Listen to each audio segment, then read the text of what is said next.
Buenos días, buenas tardes, buenas noches. Esta es la última parte de la clase de potencial eléctrico y vamos a analizar en esta clase cómo se comportan los materiales conductores frente al campo y frente al potencial. Vamos a ver cómo se comportan los materiales conductores frente a los campos eléctricos. Ustedes seguramente saben que un material conductor es aquel que conduce la corriente eléctrica. Esto quiere decir que un conductor tiene cargas libres en su interior para poder desplazarse y de esa manera transportar cargas en forma de corrientes eléctricas. Pero en este caso no nos interesa el conductor conduciendo corriente, sino el conductor en un campo electrostático. Esto quiere decir que el conductor en el campo electrostático tiene que estar en equilibrio. Sus cargas no pueden sufrir fuerzas, si no, no estaría en equilibrio. Esto quiere decir que para que el conductor esté en equilibrio electrostático, las cargas dentro del conductor no tienen que sufrir fuerzas, o sea que el campo en el interior del conductor tiene que ser nulo, tiene que ser cero. Esta es la condición de un conductor en un campo electrostático. Quede claro, hay conductores que conducen corriente eléctrica cuando les ponemos una diferencia de potencial, pero no están en equilibrio electrostático. ¿Cómo se hace entonces para que el conductor esté en equilibrio electrostático? Como decíamos recién, la solución al problema del equilibrio es que las cargas no sufran fuerzas. Y para que eso suceda, no debe haber campo eléctrico en el conductor. Como las cargas eléctricas que pueden moverse están en el volumen del conductor, no puede haber campo eléctrico dentro del seno del propio conductor. Sí puede haber cargas en la superficie, como cuando frotamos un anillo o frotamos una esfera, pero no puede haber campo eléctrico en el volumen del conductor, ni cargas en movimiento dentro del volumen del conductor. Aquí vemos un ejemplo de algunas curvas y superficies gaussianas. Ya dijimos entonces que tiene que haber campo nulo dentro del conductor. Esto quiere decir, entre otras cosas, que el potencial en cada una de las curvas dentro del conductor no puede variar.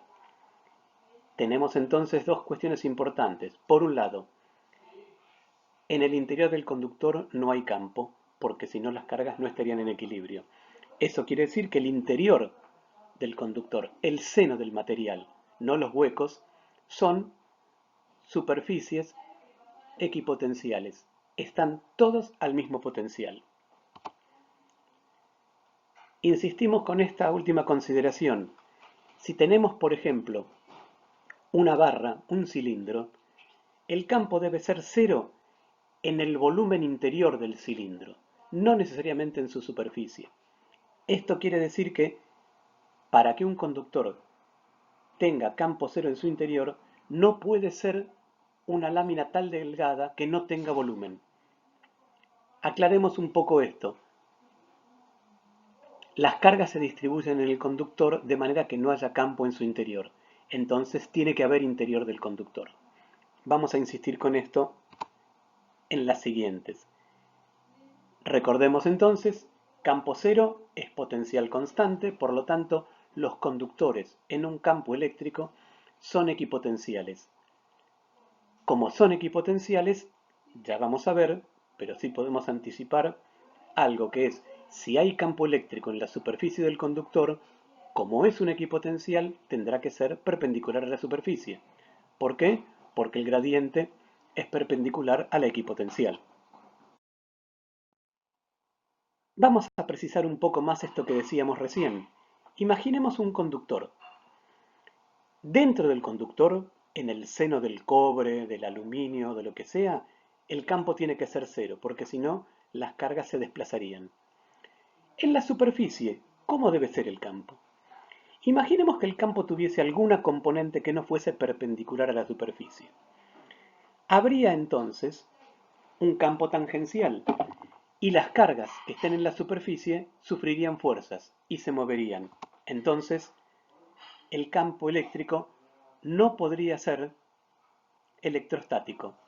Conclusión, la componente tangencial a la superficie no puede existir.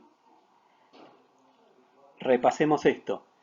Todos los puntos de la superficie del conductor están al mismo potencial, o sea que no hay variación de potencial y el campo eléctrico es perpendicular siempre a la superficie del conductor, no importa la forma que tenga. Y reiteramos lo que dijimos antes, el interior del conductor es una equipotencial y el campo en él. Ya sabemos varias cosas sobre las cargas y los campos en los conductores. Sabemos que las cargas solo se distribuyen en las superficies y no en el seno del material.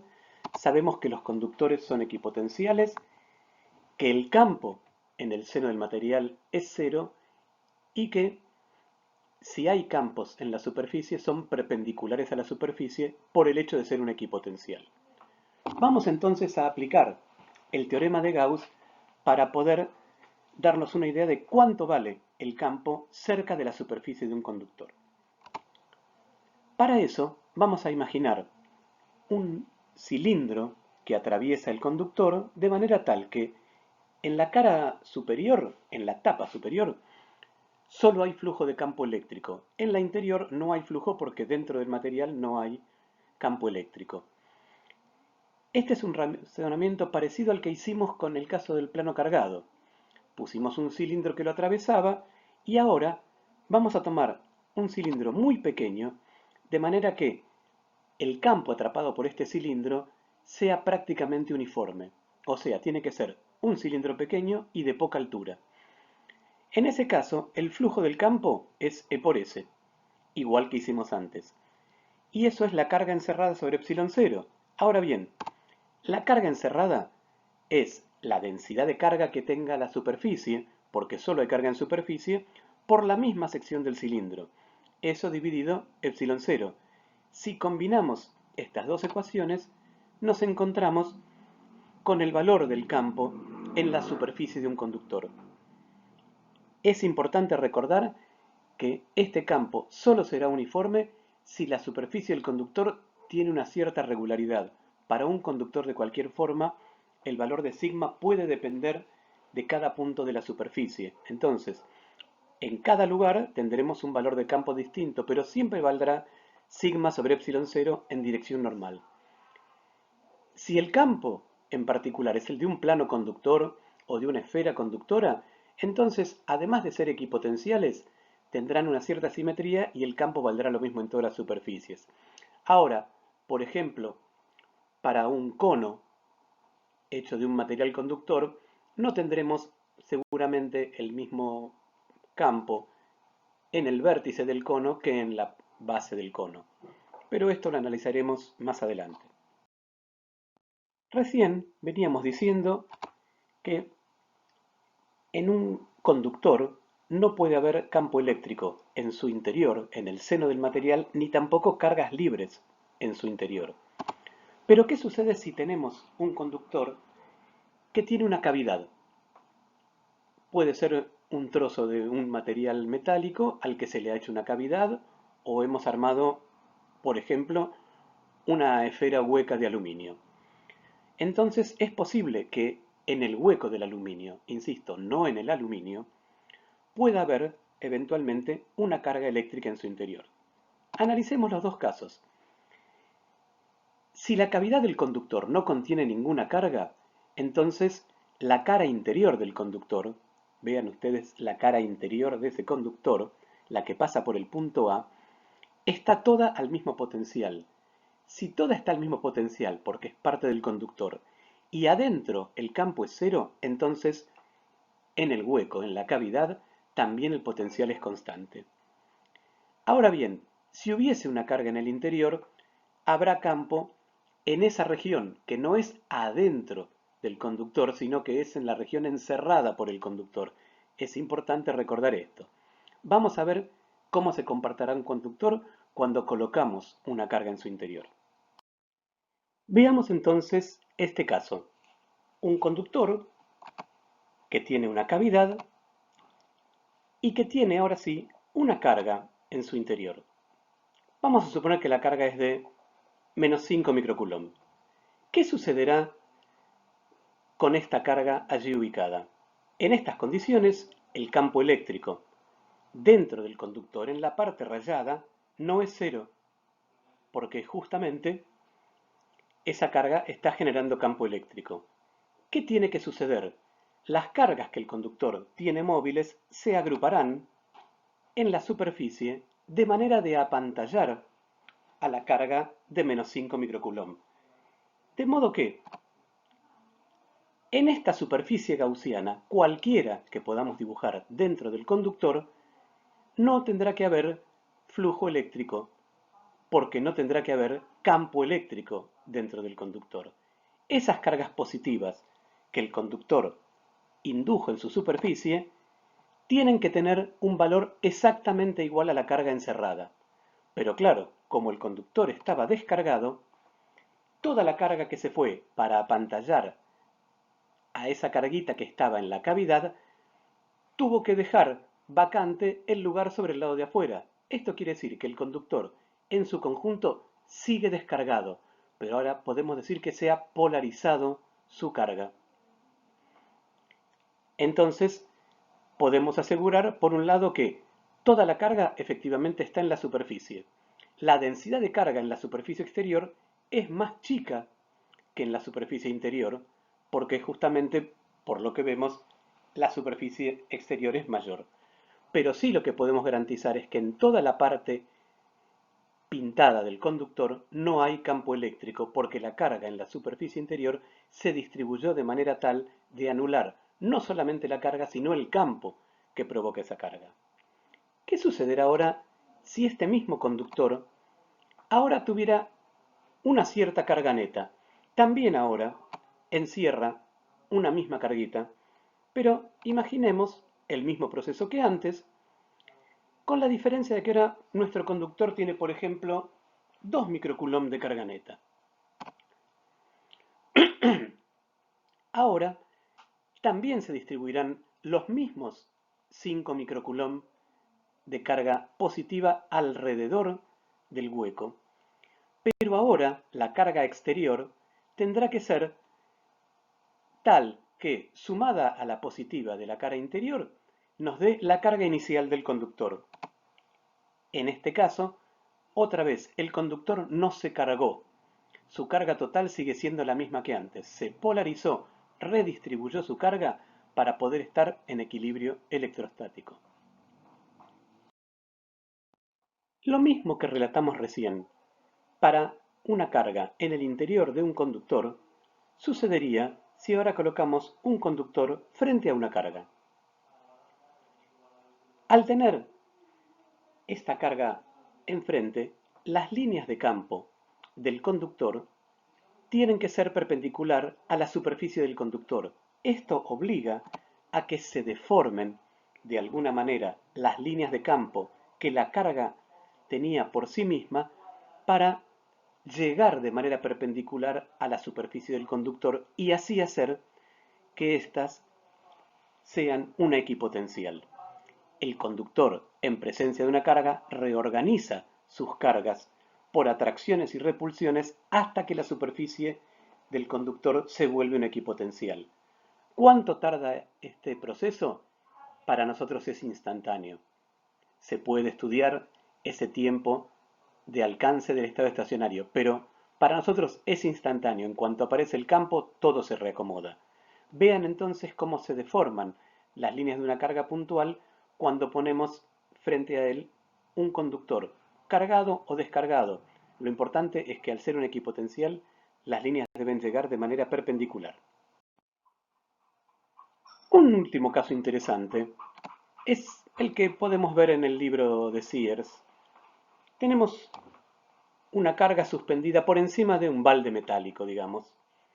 Está sostenida con un hilo aislante y esa carga es una esfera conductora cargada. Mientras está por fuera del balde, el balde parece no enterarse hasta que acercamos o ponemos cerca la carga dentro de la superficie del balde. Ahora, dado que el balde es metálico y es conductor, las líneas de campo de la carga eléctrica se dirigirán hacia las paredes de modo tal que lleguen en forma perpendicular porque este es un conductor. El balde se ha polarizado, si es que estaba descargado, y ahora tiene cargas del signo contrario a la carguita que cuelga, distribuidas en su superficie.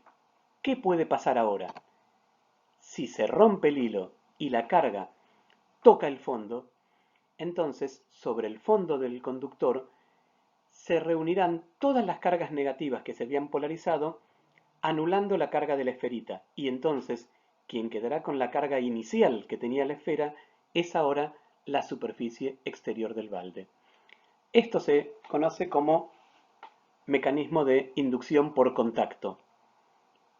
Es un tema interesante, no nos vamos a dedicar, pero lo podemos explicar perfectamente como dijimos recién. Se polariza el balde, al entrar en contacto con la carga se neutralizan mutuamente y lo que hace entonces este proceso es transferirle a la cara exterior de la superficie metálica la carga que inicialmente tenía la esfera. Un dispositivo interesante que fue construido justamente por Van de Graaff es lo que se conoce como el generador de Van de Graaff. El generador de Van de Graaff consiste en una gran esfera metálica, cuanto más grande, más carga podrá acumular, una cinta de goma o una cinta aislante y o bien un motor o bien una manivela que, generando cargas en una fuente inferior, las pega, por así decir, con una punta a la banda metálica y cuando las cargas llegan al interior se distribuyen en la carcasa conductora superior. De esta manera se pueden alcanzar potenciales muy altos con tal de no poner ningún objeto metálico o conductor suficientemente cerca de la carcasa superior.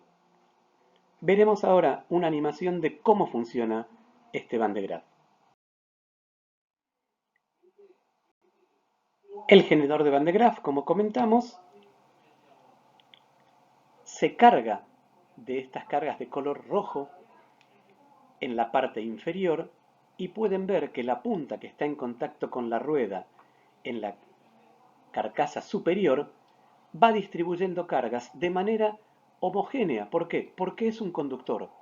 Cada carga que sube se reacomoda de modo tal que, si eso efectivamente es una esfera, va distribuyendo y aumentando su densidad, no teniendo hacia dónde descargarla.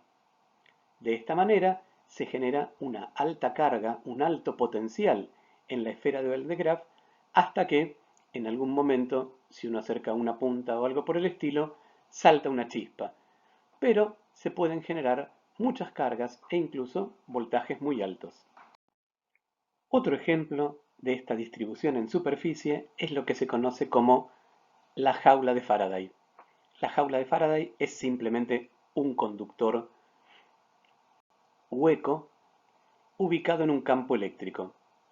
El esquema lo muestra, como pueden ver ustedes, el conductor no puede tener carga en su volumen conductor y si hay una cavidad dentro de él, tampoco habrá carga en el interior.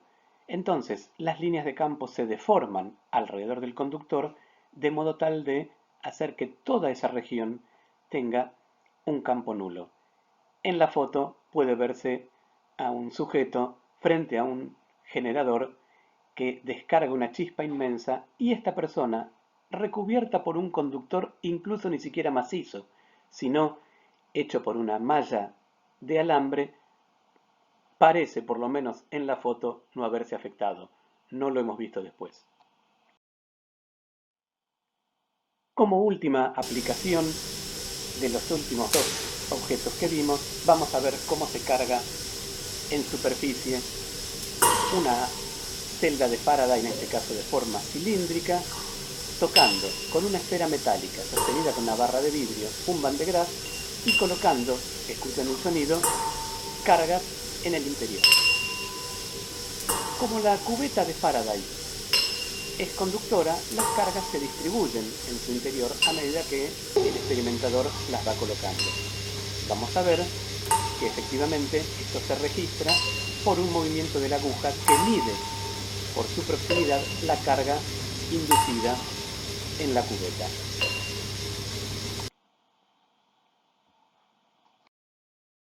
Ya hemos visto todo lo que podíamos ver sobre potencial eléctrico.